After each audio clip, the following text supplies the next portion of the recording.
Hello and welcome to a very special Halloween episode of Pop Culture Graveyard. That just didn't look right. Hello. I'm going for Zachary and I'm getting Walter Mercado. Hello. Now it's Cheetah Rivera. This is the Halloween episode of Pop Culture Graveyard. What follows are my top 5 Halloween songs. In no particular order. There is an order. I'm not telling them. You ain't gonna find no Purple People Eater here. You're just gonna find punk rock, post-punk, goth, and if you're careful, you might just learn something. Can't even do a Cosby impression anymore, which is for the best.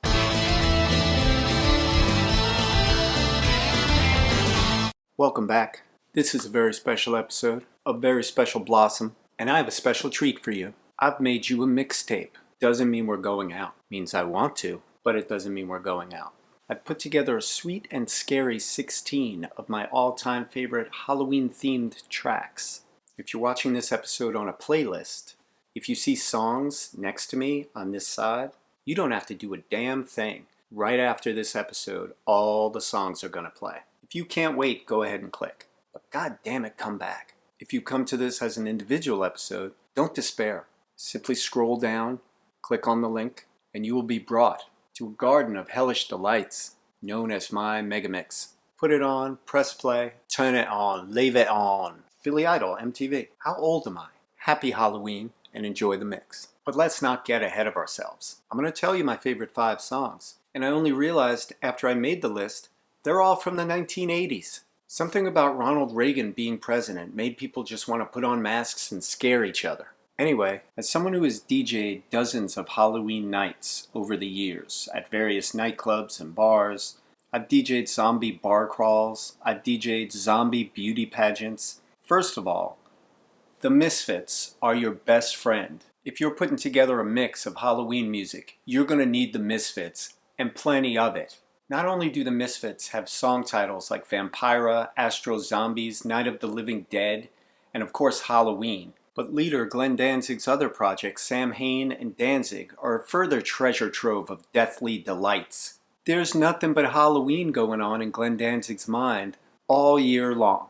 With all due respect to Jack Skellington, I'm prepared to call Glenn Danzig the Pumpkin King. All murder, all guts, all fun, baby. It was very hard picking a Misfits track for the Halloween mix, because pretty much any Misfits song will fit a Halloween mix. But I had to go with Halloween. You can find the song Halloween on the Collection 2 comp from 1995. This version of Halloween is the 7-inch single version, which was released on October 31st, 1981. That's how you do that. However, this is not my favorite version. My favorite version of Halloween is from the Legacy of Brutality album, which is a comp from September 1985. At the time this came out, all 13 cuts on it were unreleased. Legacy of Brutality came out on Plan 9 Records. Look at that great artwork. Is that Halloween or what? Even the label just screams Halloween. It was taped prior to the 7-inch single a year later. As you can see, Halloween is from November 1980 on this. As an aside, after Halloween it features my very favorite all-time Misfits track, American Nightmare, in which Glenn channels Elvis more than he ever had before. Anyway, this is my favorite version of Halloween. This is the one I put on my hellacious Halloween Megamix. It has much cleaner, stripped down production. It's mastered a little higher. It's not as muddy as the version on Collection 2. The version on Collection 2 is fine, but this is my favorite. There's just something about the track Halloween that sounds eternal and is evocative of Halloween's gone by. Candy apples with razor blades. Oh, doesn't that take you back? The track features Bobby Steele on guitar, who is probably the best musician the Misfits ever played with, outside of Robo on drums. And lyrically, the song offers everything you want from a Halloween song. First, it sets the scene. Bonfires burning bright. Alright. Pumpkin faces in the night. Okay. But then the lyrics, brown-leafed vertigo, where skeletal life is known. Come on. Are you kidding? Glenn fucking Danzig. It's just great. By the time dead bodies are hanging from poles, you're gonna want some candy. It's just an amazing song. It cuts a few ways. The protagonist remembers Halloween. He's remembering it as some sort of hellscape that he escaped from. Or he's remembering it wistfully as a hellscape he created. Could be written from the point of view of somebody you didn't want to run into on Halloween. There's a lot going on here. It's put together brilliantly. And of course, Danzig's vocals are amazing. So it's a top 5 Halloween song for me. Up next, Halloween by Dead Kennedys off Plastic Surgery Disasters. Charming cover. Halloween was a 1982 single. The B-side was Saturday Night Holocaust, which is perfect for this year. This album, by the way, also contains the song Advice from Christmas Past, so you could call it a holiday album.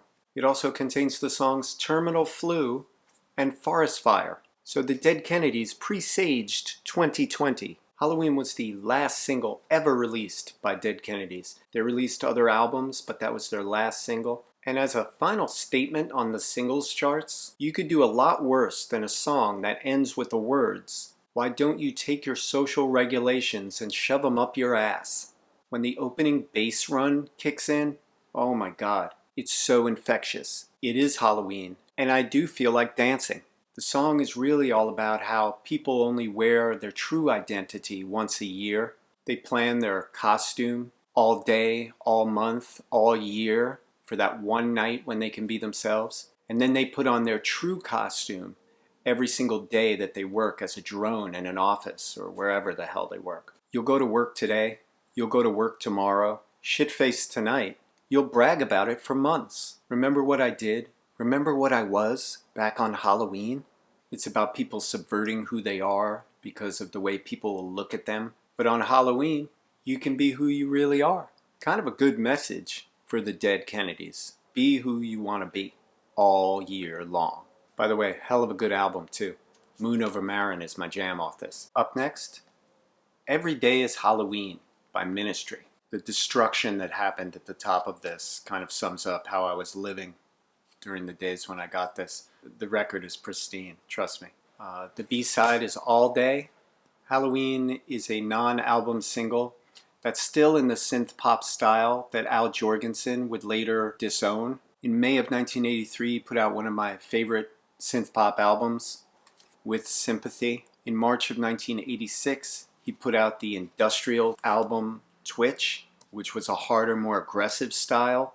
And in the middle, Halloween came out. Much like Dead Kennedys' Halloween, the message here is all about being yourself and why can't other people accept you, and puts the blame squarely on the shoulders of other people who are judging you and the way you look. And you could call this a goth kid anthem.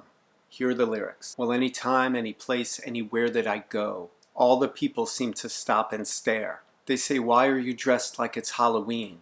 You seem so absurd. You seem so obscene. Why can't I live a life for me?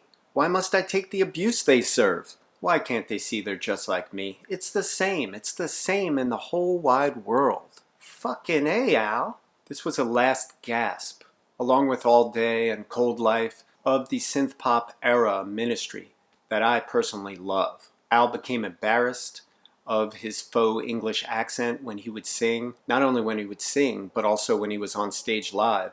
He'd even talk in that fake English accent. He's created a lot of revisionist history, blaming his record company, Arista, for making him do all that. But he was really enamored of the Brit pop and was showing his influences. So this is a fitting goodbye to that era of Ministry. It is an amazing song with a foot in several genres. This sounds industrial enough, but is still in the synth pop tradition that make it a real dance floor friendly track. And I don't think a Halloween mix would be right without it. Up next, Siouxsie and the Banshees, Halloween. No Halloween would be complete without a heaping helping of Siouxsie tracks. I mentioned the Misfits were very Halloween friendly. There are a bunch of great Siouxsie songs that go well with Halloween, such as Halloween. Halloween is on the Juju album.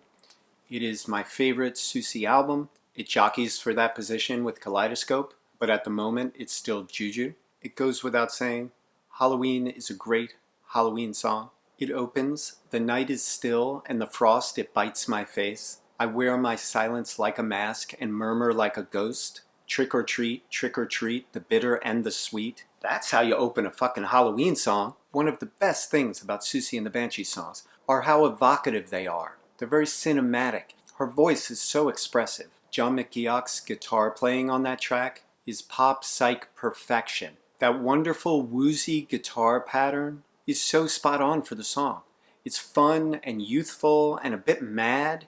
I believe the song recounts how a child was murdered long ago, and Siouxsie's character may be guilty of the murder. But I'm not prosecuting, because Siouxsie's too pretty, and the song is too catchy. It's such a great Halloween song. My favorite lines end the song. I wander through your sadness, gazing at you with scorpion eyes. Aren't those lyrics just a delicious candy apple covered in goth chocolate? For more on this album, check out my Siouxsie and the Banshees episode. Finally, Pet Sematary, the Ramones. Came out in March 1989 on the Brain Drain album, and of course as a single for the movie Pet Sematary. Such a great song. Pet Sematary was written by Dee Dee Ramone and Daniel Ray. They also wrote the bulk of the songs on this album. In general, Dee Dee was by far the most prolific Ramones songwriter.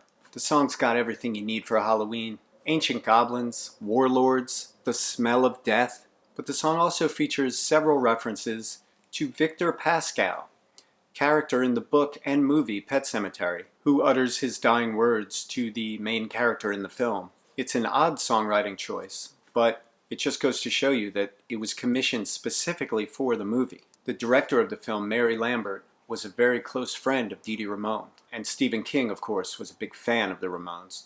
There's even a reference to the Ramones in the book Pet Sematary.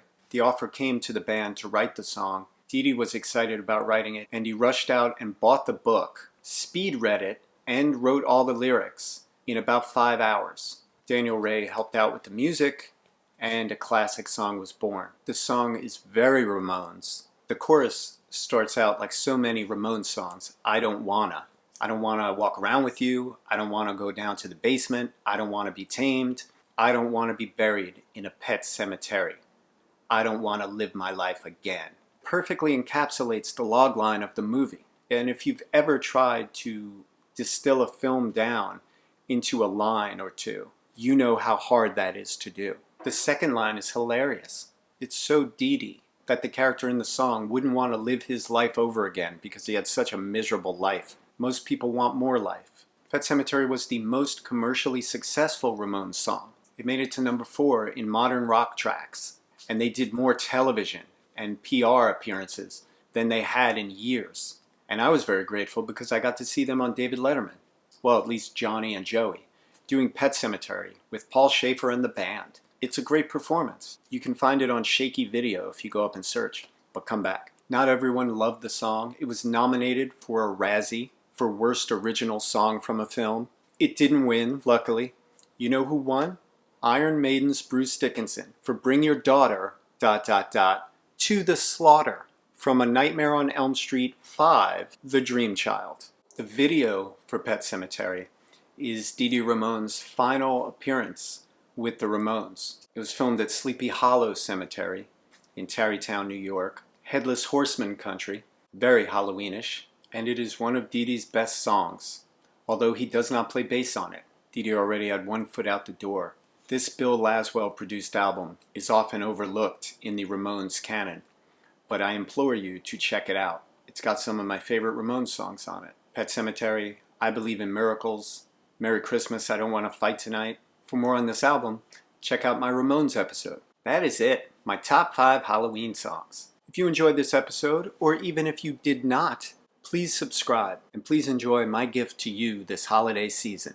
Hollis's Hellacious Halloween Heat Seekers. Flames? Is that reading? No?